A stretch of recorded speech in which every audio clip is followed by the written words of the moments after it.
I believe that this nation should commit itself to achieving the goal, before this decade is out, of landing a man on the moon and returning him safely to the Earth.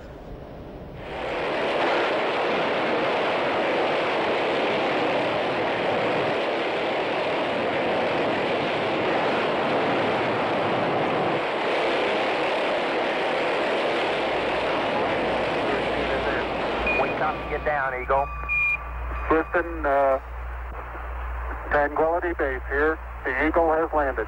Roger, Tranquility. We copy you on the ground. You got a bunch of guys about to turn blue. We're breathing again. Thanks a lot.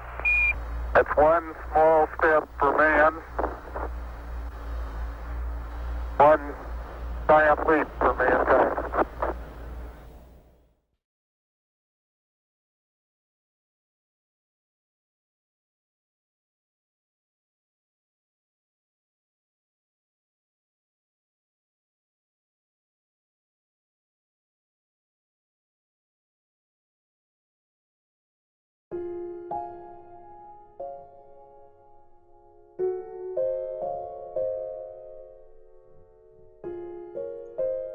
In this era of automation and machine learning, humans have lots of work cut out for them if they don't want to fall behind. It seems like lifelong learning is the solution, the same type of learning that produced great Renaissance men and women over the centuries. On the 50th anniversary of the Apollo 11 moon landing, I decided to talk to Dr. Story Musgrave, a retired NASA astronaut, trauma surgeon, and veteran of 6 space flights, to understand what it means to be a Renaissance person in the 21st century.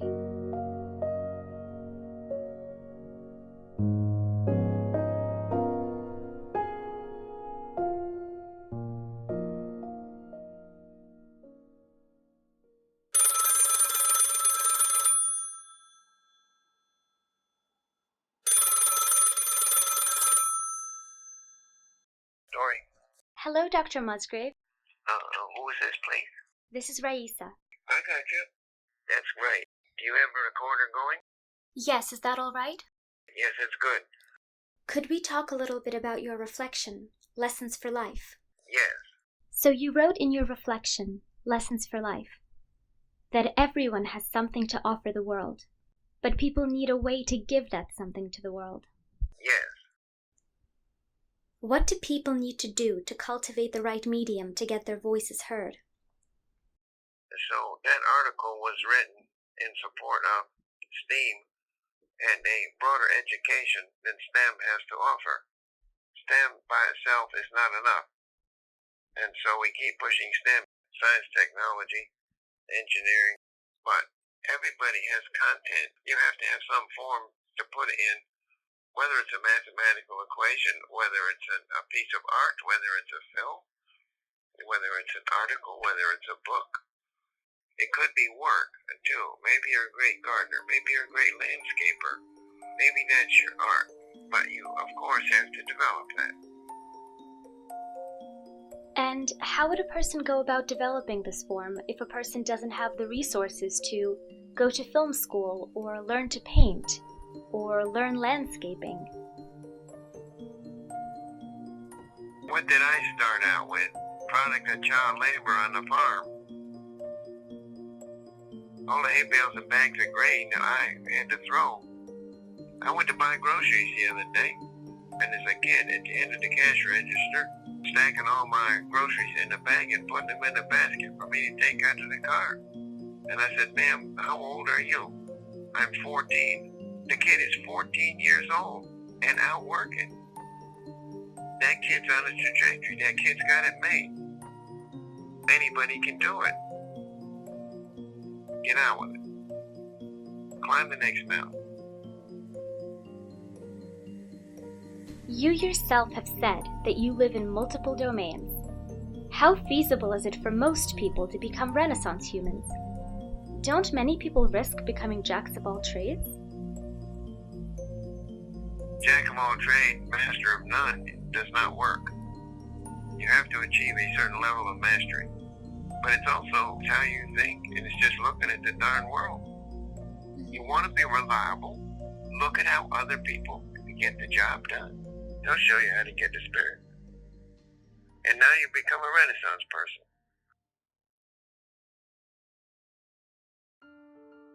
How important do you think early education and childhood experiences are for human development, creatively and professionally? Well, I have to say they're important.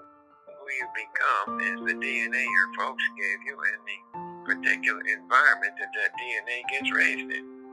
And so I think childhood raising is important. I don't think formal education is important for a child.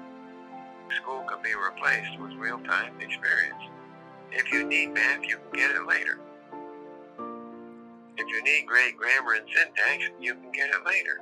If you need history, you can get it later. You can get whatever you need when you want it. So, this holistic approach to human development that you encourage, do you feel that it also has positive effects on humans as ethical beings? If so, then how? Well, lead by example. I can only say lead by example. That's the way to lead. That's the way to teach. You can't tell them be good and you're not. But, you know, it's the spirit and it's the work ethic and it's that kind of stuff. Do unto others. Is discipline important for a person's success? Yes. But it depends upon the discipline you're talking about. Every single job you want to do in life has requirements. It has specifications. It has a way of doing business. You want to be a figure skater? There's rules of physics, and you're going to follow them. As the world becomes increasingly more automated, what domains do you think will remain untouched? There isn't going to be any 100% automation. It's going to be interaction between the digital world and the biological world. It takes humans to build a program. It takes humans to build the hardware. It takes humans to operate it. There will not be any total automation. This last election last year, NASA had 18,300 applicants and they took 12. A human being cannot look at 18,300 applications. And so how do you get from 18,300 down to 12 people? They cut down to 1,000 or less than that by computers, not by human beings. So the remaining 1,000 or so candidates were assessed by human beings. What skills did NASA look for? What skills does it take to be a successful astronaut? You need to look at the characteristics of the 12 people they did take. They're technicians. They're operators. They are great people. They're nice people. They're good humans, but it turns out they are not superhumans. They are not. They're just sort of regular people.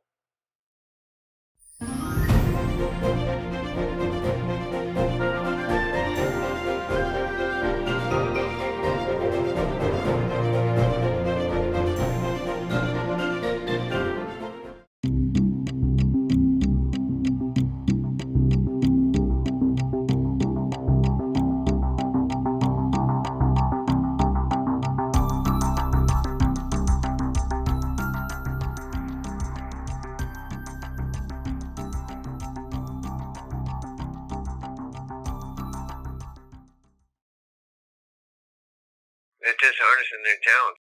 But again, it's building a methodology.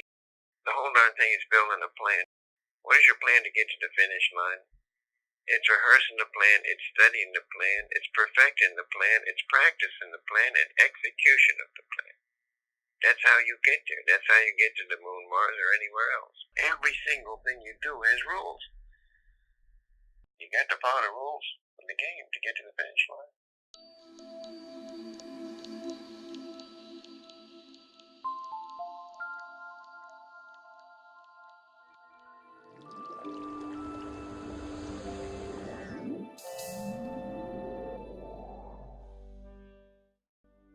You spoke about the interaction of robots and human beings today and in the future.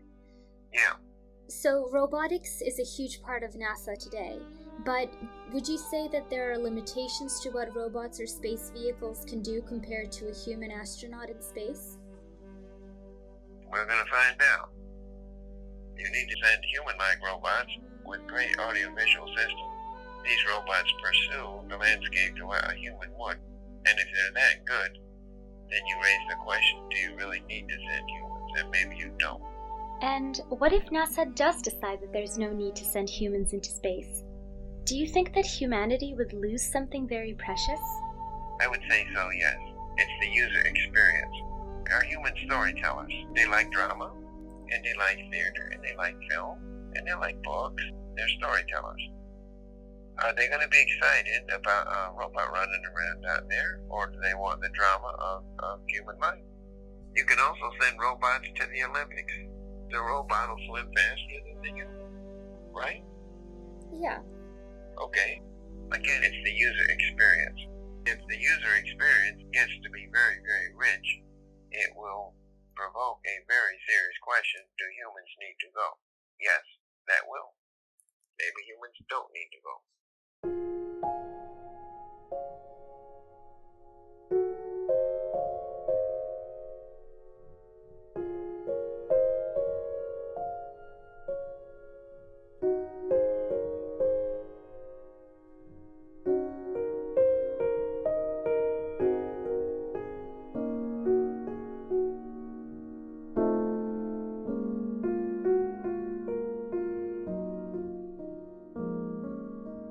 What do you feel about fiction and its capacity to evoke empathy in human beings? I agree. If human beings come to focus more on the arts, as we see more machine learning and automation in other domains, will they likely grow more ethical and more compassionate towards one another? Or can society go in another direction? I don't know what that will do for humans. Is life better now than it was in the 50s?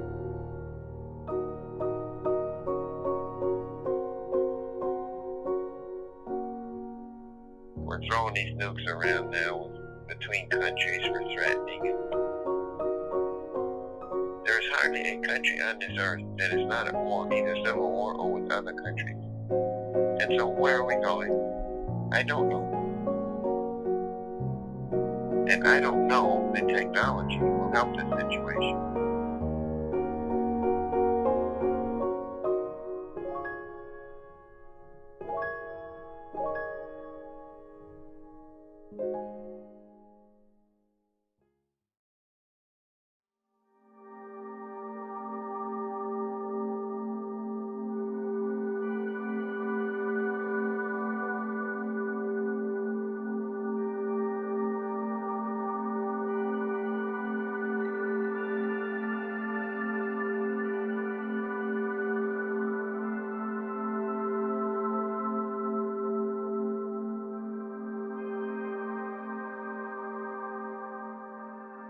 How did it feel for you to look down on Earth from space?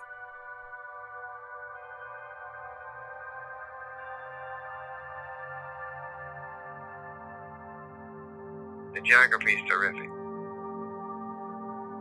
The clouds are gorgeous. The ocean currents are wonderful.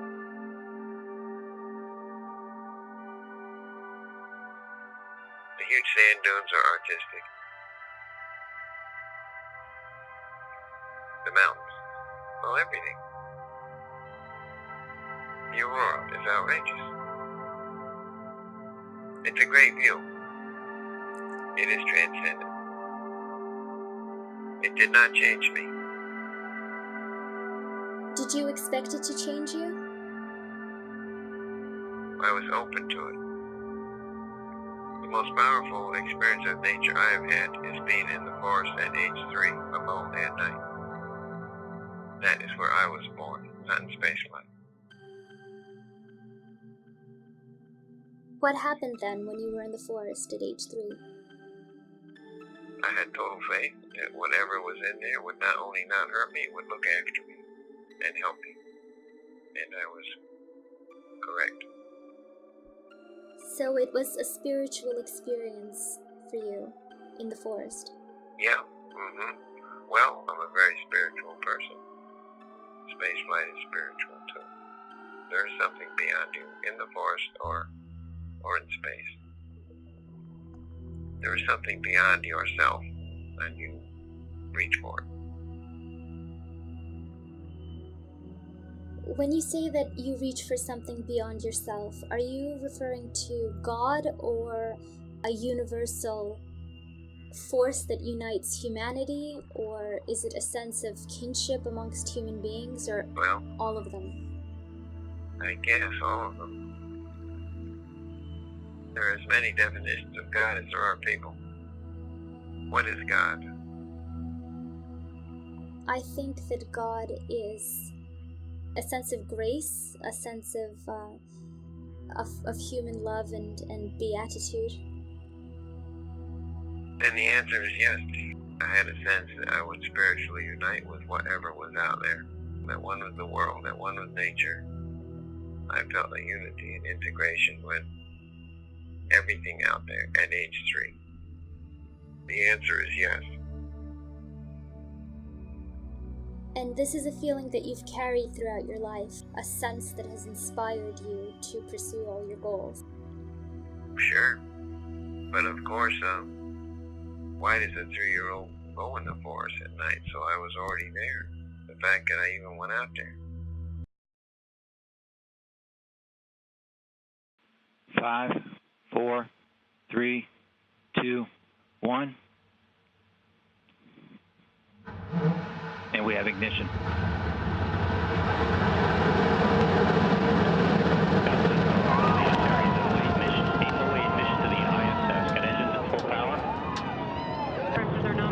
Liftoff confirmed. Antares and the SS Gene Cernan now bound for the International Space Station. How did it feel for you to blast off, to burst through the stratosphere, and also to fall back to Earth? Going out is not nice. It's more risk than I like. It's not a beautiful ride. It's 137 decibels of noise in the cabin. It shake, rattle, and roll its vibrations. It's wondering if the vehicle is going to hold together. So I don't like that much risk, but I go ahead and take the risk. I look out the back window to watch myself departing Earth. Out the front window, you don't see yourself departing Earth. You just see yourself launching into the sky. So it's not that vivid. It's only 8 minutes and 32 seconds to get to orbit, so it's very fast too. And coming home was a lot nicer. It takes a half an hour after you're in the air to go ahead and land. Coming home is nice because even though you love being out there, and you haven't missed home, it's nice to come home. It is Earth, so those are not great answers, but I think it's the best I got. Oh no, that's lovely. Very helpful and very interesting. Thank you so much. I very much appreciated talking to you, Dr. Musgrave. Have a nice day. The same to you. Bye.